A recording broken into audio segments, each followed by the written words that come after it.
All right. Hello, everyone, and welcome to Traffic Corner Tuesday. My name is Nancy Crow, and I'm the Vice President of Marketing for SPAC Consulting, and I'll be your host for today's session. All right, everyone. As we're flipping through our slides here, I just want to remind everybody for a couple housekeeping pieces for today's webinar. To listen to your webinar today, just use your computer, your mobile device. There is no call-in number needed to participate. And please ask questions throughout the webinar. I'll be watching the inquiries as people are asking questions and interrupting our host today to answer those questions. So feel free to join the conversation. Today's session is brought to you by SPAC Consulting and SPAC Enterprises. SPAC Enterprise consists of a group of 6 traffic engineering companies focused on providing products and services that improve transportation globally. Our companies provide traffic consulting services, traffic data collection products and services, and free trip generation data. You can learn more about all of our products and our services on the Mike on Traffic blog. Also, I want to remind everyone that we have already released our upcoming Traffic Corner Tuesdays. Of course, you're at the April event, which is the Unwarranted Stop Sign Research. But coming up in May, we will be talking about the 6 ways that you can discredit a traffic study. And in June, we will be dealing with citizens' requests. So I hope you can join us, and we'll tell you how to register at the end of the session. Finally, I want to remind everybody that today we do have a special bonus for all of our attendees. We will be sharing our stop sign compliance research study. And stick around to the end, and Bryant and Mike will share with you how you can get a copy of the study as well. All right, finally, I'd like to introduce today's presenters. Joining us today is Mike Spack. He is the president of SPAC Consulting, and he is the recognized authority on traffic studies. He is a graduate of the University of Minnesota, past president of the North Central section of the Institute of Transportation Engineers, and he is also a fellow of the Institute of Transportation Engineers. Since 1996, Mike has led over 1,000 traffic engineering projects. During the past 2 decades, Mike has founded 4 companies, including SPAC Consulting. And he's also the creative force and principal writer of the industry-leading blog, Mike on Traffic. Also joining me today is Bryant Fisek. He is the vice president of SPAC Consulting, and he is also widely known in the transportation industry. He has managed more than 1,000 traffic engineering projects. He is also a graduate of the University of Minnesota, and he is an expert in Synchro, SimTraffic, Vistro, and vSim traffic modeling software packages. Bryant thrives on developing creative solutions for traffic and transportation issues, and he enjoys writing case studies about unique projects for Mike on Traffic. Please join me in welcoming Mike and Bryant. Thanks, Nancy. All right, thank you. Let's dive right in. We got a lot of things to show you today. And so, skipped right over it. So the first thing we wanted to get to is just what are we talking about today? What is this stop sign research that we're looking at? And previewed it there, put a picture, a couple beers. A lot of our research seems to start at a bar and talking with other people just on different things that gripes, complaints, whatever it might be. While this one was not at a bar, it was still talking about what we do, dealing with city councils, that sort of thing. And it came up in talking, in this case with the city of Victoria, about how when they go in front of councils, they're requesting stop signs. And one of the things we reply is always, don't put stop signs in unwarranted places. They breed disrespect for other signs. It's not a good situation. And we say that a lot, but we don't actually have the proof on it. And so that's kind of the origin of how we got to this particular research project. This is an origin story of a city engineer asking Bryant, hey, we all say this a lot, but help me back it up. And hopefully that gets your wheels spinning too, as you're listening to this. If there are other kind of unfounded assumptions, please type them in the comments, and we're always looking for research ideas. But of course, this one, then we went to Google and to ITE and to other places and tried to research, could we come up with data on on stop signs and kind of the compliance around them to kind of back up the City of Victoria request, and we couldn't find any data. So thus a little research project was born. Yep. And so right along that, looking for other things, first thing we consult is the MUTCD.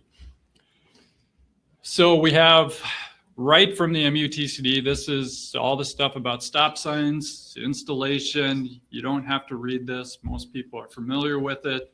Luckily, we summarized it for you. So here's the guidelines generally for stop signs and installing those stop signs, what you want to pay attention to.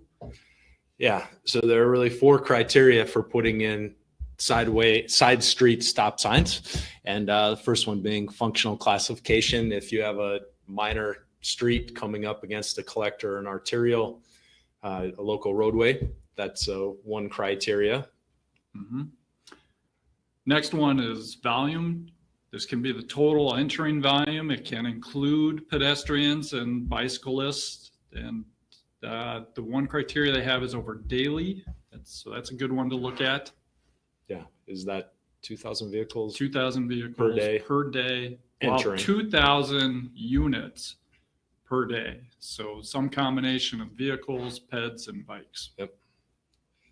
And then third, if you have sight distance problems, if there's a big pine tree or a big retaining wall on the corner that blocks people from being able to see around the corner, you need to stop them. So then they come to a legal stop and then creep out until they can see around that obstacle. And hopefully you have sight distance once they creep out safely towards the intersection, but not into the intersection. Yes. Otherwise, you have to fix that sight distance problem. Fourth one, safety crash records. So this is a reactive look at it. If you have a certain number of crashes, stop signs can be installed in that instance as a way to correct that. Yeah, and it's a middle ground. I think it's 3 correctable. Somebody can correct me. I'm wrong. 4 or 3, 5, I think, depending on the yeah, volume. it's less than the traffic signal warrant. Yes. Yep. And then last, which is what we're always talking about in front of city councils, is put in stop signs for speed control and traffic calming. But the MUTCD specifically says we should not put them in for speed control or traffic calming. Yep. The exact quote is yield or stop signs should not be used for speed control. So it's used a lot that way. It shouldn't be. Yeah, that flies in the face of the whole basket weave concept that was popular about 25 years ago. All right, so with that background, we know some things about stop signs. We know we don't have anything on compliance right now. We've discovered this is a research project we want to undertake. So we had to come through with what are the steps? What are we looking at in order to accomplish this goal? Yeah, and this started out with the City of Victoria city engineer saying, hey, I would love to be part of this, and can we come up with a little bit of something? And then the way our minds work here is, why just stop there? Let's see if we can make this a bigger project, more statistically significant, and bring in more partners. So we open it up to a lot of you who are listening are aware of our efforts. But yeah, starting out, we started with the City of Victoria, kind of pinning down what is the issue and the goal. Mm-hmm. And in this case, what we were looking for is a correlation between the intersection characteristics, whether it's volume, functional classification, kind of going back to the MUTCD and those guidelines. Can we find a correlation between those characteristics and compliance? Where are those lines drawn? Second one, just now that we have a goal, how do we define success? In this case, it's just finding that correlation. So hopefully the data we got gives us some clear guidance, or at least some rules of thumb, so to speak, of how to look at these situations. Back up when we go to a council to say, no, this is not a good idea, or yeah, it would work in this situation. And then, of course, once we define success, then it's just going through and detailing out a process that we're going towards. And that's partnering with cities, getting out there with count cam video cameras, recording intersections, watching the video, to determine if people are stopping or not, and then aggregating all that data is, in a nutshell, the process, which sounds easy, but thank you to Haley, our fresh EIT out of school, who got to watch lots of videos and crunch lots of numbers on this. I'm not going to quite say it was hazing, but I'm very happy that she's through that now. And so is she. At least until we get to phase 2. And then lastly, obviously complete the study. Now we've got all the parameters, complete the study, get through the process. What are our findings? What's the end result? Did we meet our success?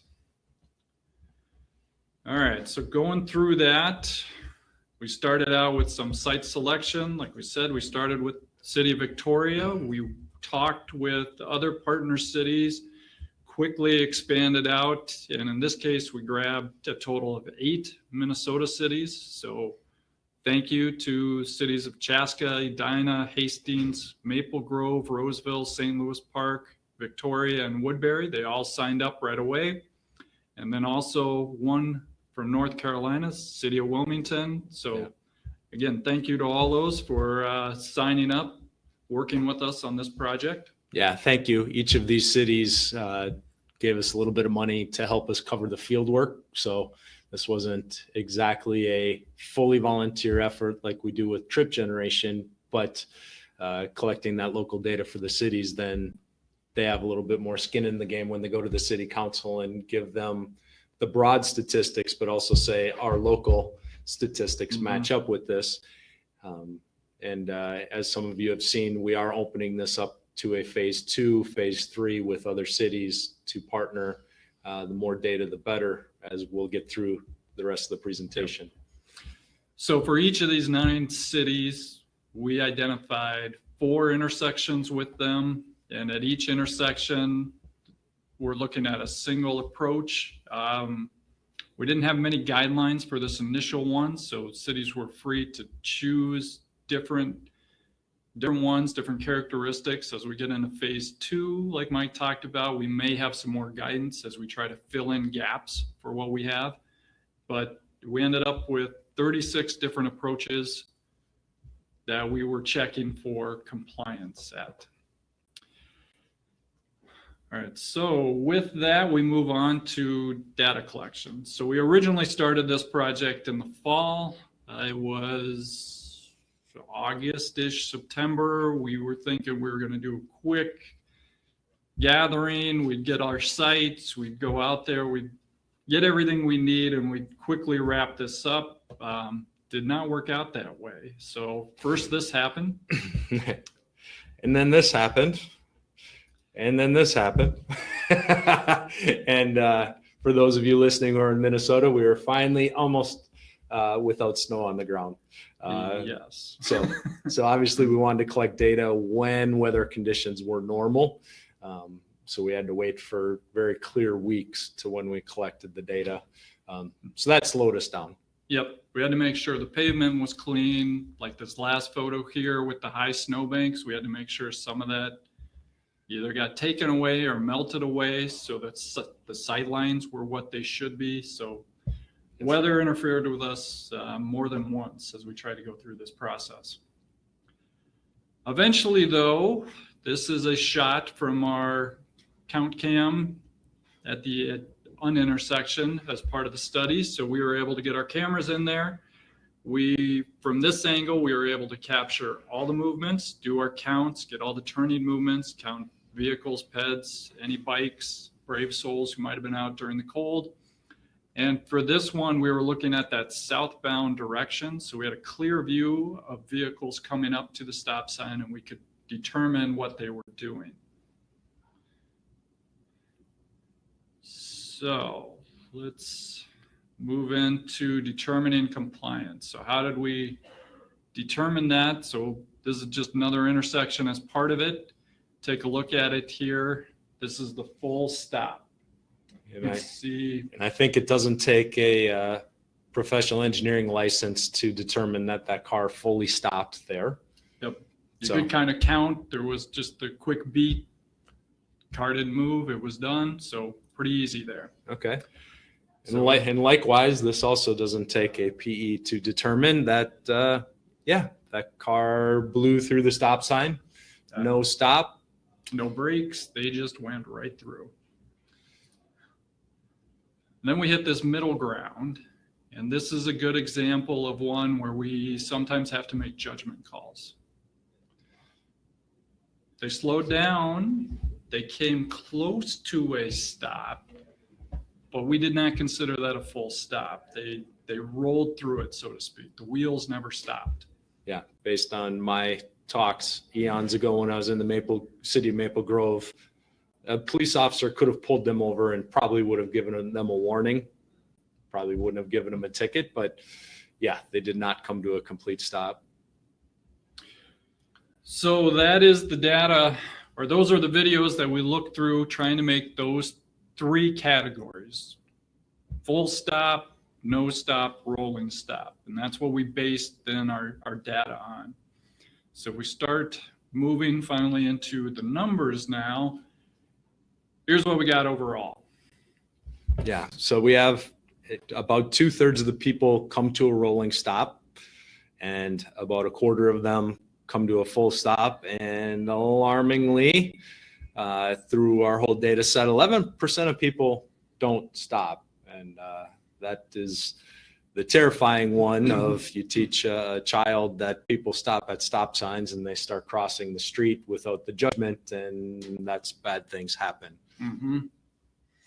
Another interesting, just on the range of percentages, our no stop, we did have an intersection that got all the way up to 53% of the traffic did not stop at the stop sign, which is just incredible to me, but also says, why is that stop sign there? Right. And we should note that, so we collected data at 36 approaches that had stop signs, and each one of those approaches, we did the stop, no stop, rolling stop for 1 peak hour and 1 non-peak hour. Mm-hmm. So we did the full turning movement counts and then identified a peak and a non-peak hour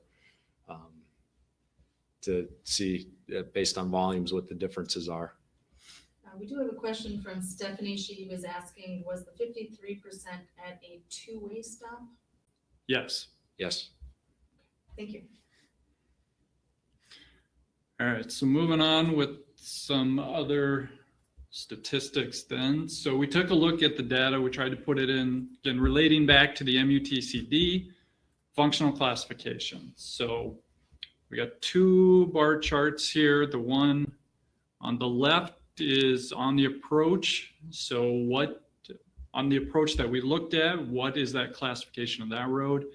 And then the one on the right is for the conflicting road. What is the classification of the one you are stopping at and then moving on with your turn? So what we found, and you can, if we just start on the left, if we look at the approaches, let me see if I can get my highlighter, laser pointer. So if we start, we've got a local road, compliance about 25%, full stop, red, yellow, green, if you didn't notice, for full stop, rolling, and no stop.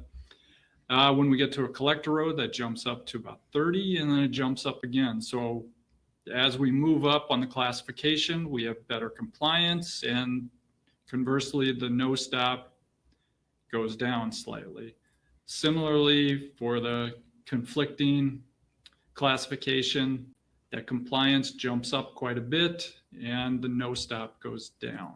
So, and that's intuitive. And as we flip into the volumes, that you'd expect, as the classification goes from local up to collector up to arterial, we're going to see more volumes, and there's more of that situational reason to stop. Correct. Now, just, yeah, be clear that just because you decide to call something a collector, you probably won't see these results, but if you have the characteristics of a collector, you should have higher compliance. Yeah, if the roadway width is more suitable to the collector, if the volumes are there, but just calling a cul-de-sac with 5 homes on it an arterial isn't probably not going to do anything. Isn't going to do anything. All right, so let's move on here as we go to maybe.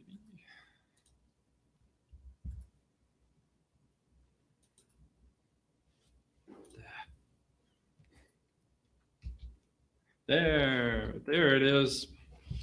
All right, so daily volume, we mentioned from the MUTCD, the 2,000 mark at about 2,000 is what they had pegged at the volume or the units that they wanted to install that. So we took a look at the data that way. And again, you can see just a clear divide between the two. Once we got over that 2,000, compliance jumped up over 10%. The non-compliance went down from about 20 to about 5. So, but I'd like to note, so that's clear. And this data set what we're talking about today is we had some always stop signs and yes, side street stop signs. And this is the aggregate data set, and we'll be slicing and dicing further in the report. But I want to point out that 62% of people are coming to a rolling stop under all scenarios. And that's consistent. So as we'll be getting into, this should lead the discussion towards roundabouts or traffic circles or yield signs. But we'll talk more at the end about that. So Michael has a question regarding the rolling stop. He asked, why is a rolling stop considered a stop at all? As someone who has been hit by a car rolling, it sure wasn't a stop when I was riding. When I was riding the bumper? Sure. Yeah, I don't disagree with that. That this is the gray area. So you certainly could paint the picture that only 19% of people are stopping if it's less than 2,000 cars a day, and we get a third of people stopping if it's more than 2,000. Yeah. So from that lens, these are an epic fail. Yeah, that's probably a good way to look at it. So taking the daily volume, a different step, we get the scatter shot here, all the different points of data we've got. Again, the green is the no stop, yellow rolling, red full stop. And what's interesting here is as the volume goes up. And these are the entering volume of vehicles, peds, and bikes. Yep. So as volume goes up, as you would expect, that compliance gets higher. And what we were seeing right in this area, so a little below the 2,000, depending on how we slice it, that's where we started to see a jump in compliance.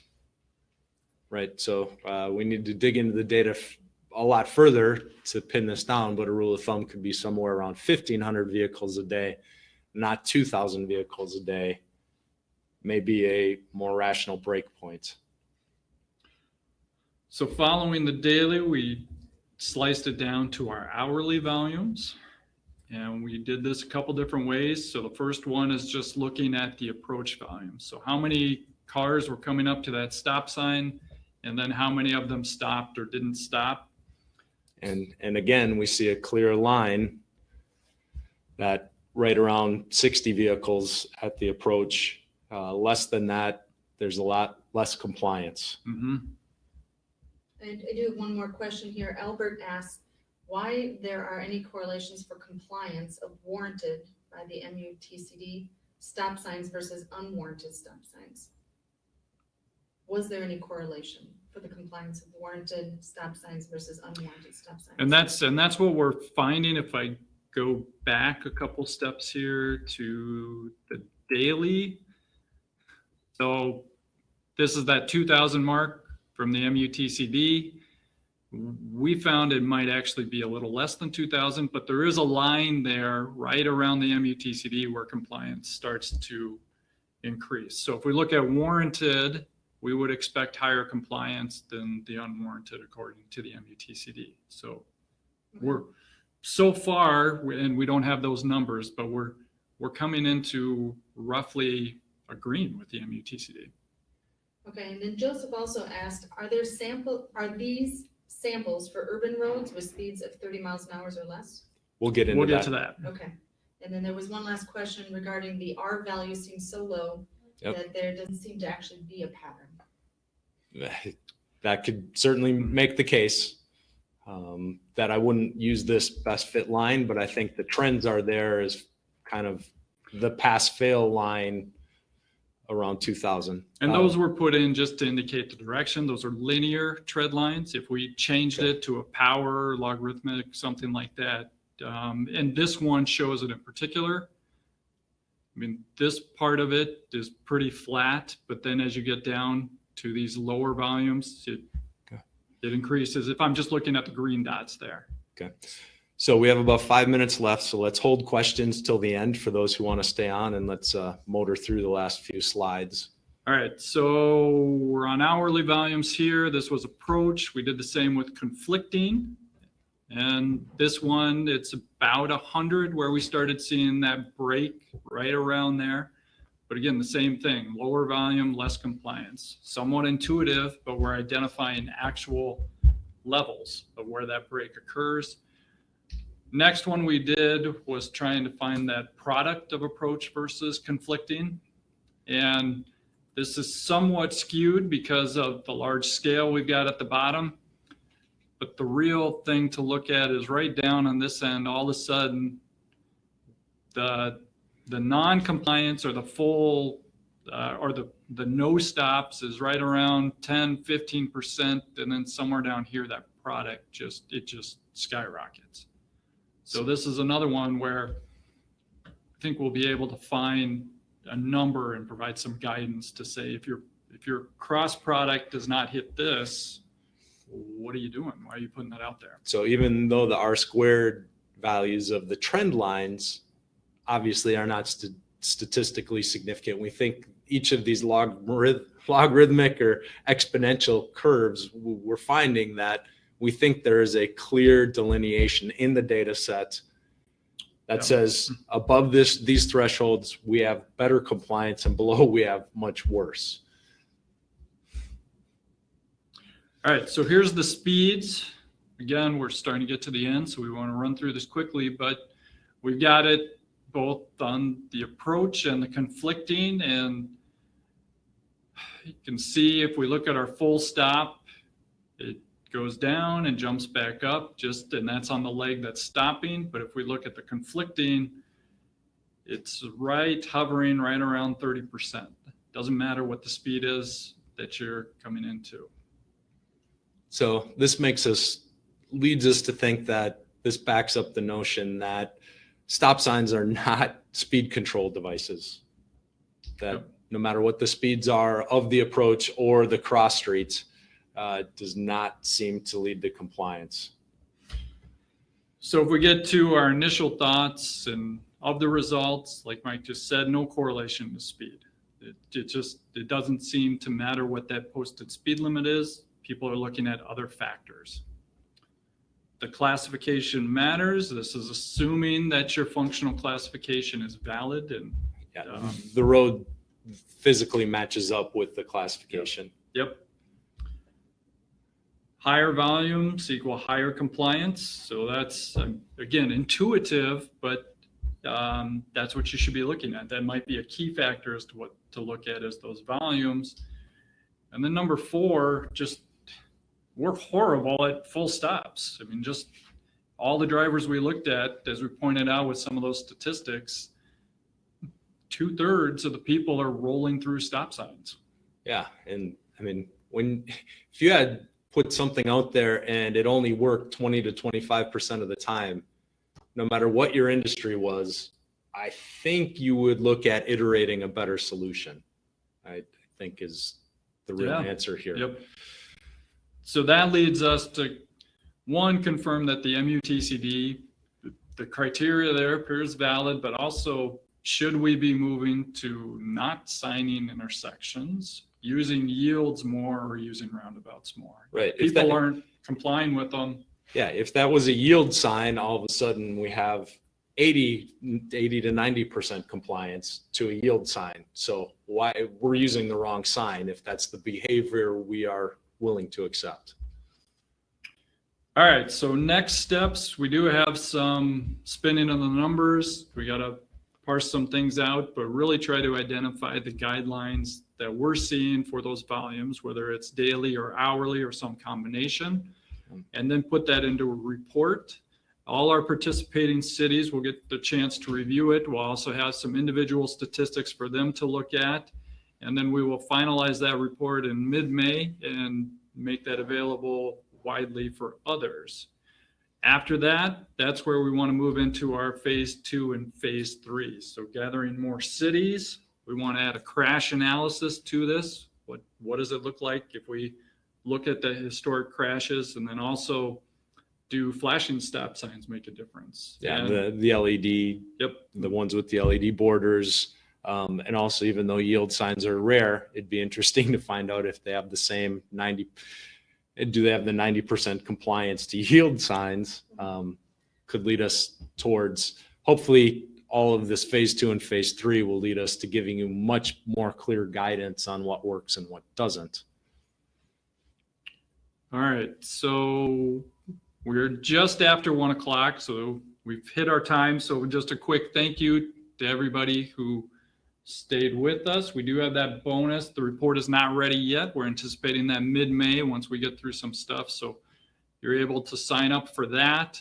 You're also able to email us, let us know if you want to participate. If you haven't already, some of you have identified you want to help for the phase 2 and phase 3, but please let us know for that.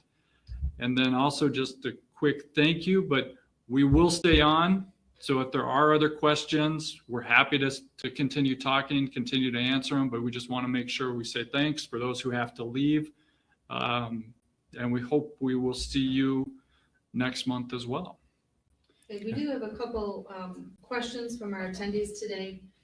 One of the questions from Robert, he said that he enjoyed the presentation today, and while it might be a little extra work, he would really love to see site distance versus compliance. And he wanted to know if you guys had any additional thoughts on that. We did, I didn't have enough ready for this presentation, but we did track site distance, and what we were looking at is the site triangle. So what we were trying to figure out is if you had enough site distance, the criteria for an unsigned intersection, does that make a difference? So if you have lots of site distance available, basically, does that lead to less compliance? And so my assumption would be that it does, but that's one of the spinning we have yet to do on it. So that'll be in the report coming out in a few weeks. Okay. There was also a question from Mark. He asked, can you make any inference in your results to four-way stop sign compliance? We have that information. I don't have that answer right now. This was an aggregate for this purpose. But again, that'll be something we'll split out in the report. So that will be forthcoming. Okay. He also, Andrew asked, functional classification of intersecting roads, site distance, volume, speeds, they're all key factors. Is that true? Thoughts on that? Speed did not seem to be a key factor. No. And we haven't sliced it by site distance yet. So the two that seem to be correlated are functional classification and the volumes. But one could it's intuitive to say the volumes come with the classification, that if you had a really wide road with no volumes on it, it probably would have lower compliance, but the report will hash into that. So it may shake out that it's just that cross product of the volumes is the most important factor of the approach volumes against the crossing volumes. Chris also wanted to know if you have any thoughts or information on what happens to accident rates when an unwarranted stop sign is implemented. That's part of phase 2, phase 3 that we want to layer on crash analysis on this. The tough part with pedestrian crashes or crashes within neighborhoods are they're such rare events that we could end up with the 36 approaches that we've studied. It could turn out we have no crashes at any of them. Right. So crash rates are a tough thing to get at this kind of study because they're rare events. And they have to be reported. So it's possible there have been crashes at it or minor fender benders that we will never know about. So we will take a look, but we'll just have to wait and see what it says. Yeah, we'll have to see what the data says. Michael was wondering if any of the intersections that you guys explored with stop signs had a bike left turning boxes, anything with bikes? And No. These are So mainly, it's- most of them were local. The approaches at least were local with a few collectors thrown in. Yeah, no turn boxes or anything. That some of them were even unstriped without anything. So this was Yeah, this is much more within neighborhoods, not on the edges of neighborhoods. Is that yeah, it's a fair characteristic. so? And we wouldn't expect to see Characterizing. bike boxes in the middle of a residential neighborhood. Okay. All right, well, that concludes all of the questions that we have here. And I want to thank everybody for joining us. I know a couple people had some issues with their audio, but it looks like that has been mostly resolved. Just a quick note for our attendees that tomorrow we will be sending out a copy of the video so that you can take a step back, sit down with a cup of coffee and review what was discussed today. If you have any questions, of course, our contact information is in there as well, and feel free to reach out to us. Again, if you're interested in receiving the stop sign compliance research study, we will be sending it out in mid-May. You feel free to text us at 44222 and use the code stop sign study, or drop us an email and we will be sure to add you to the list so you get a copy of the study when it's available. Thanks, everyone. Thank you. Yeah.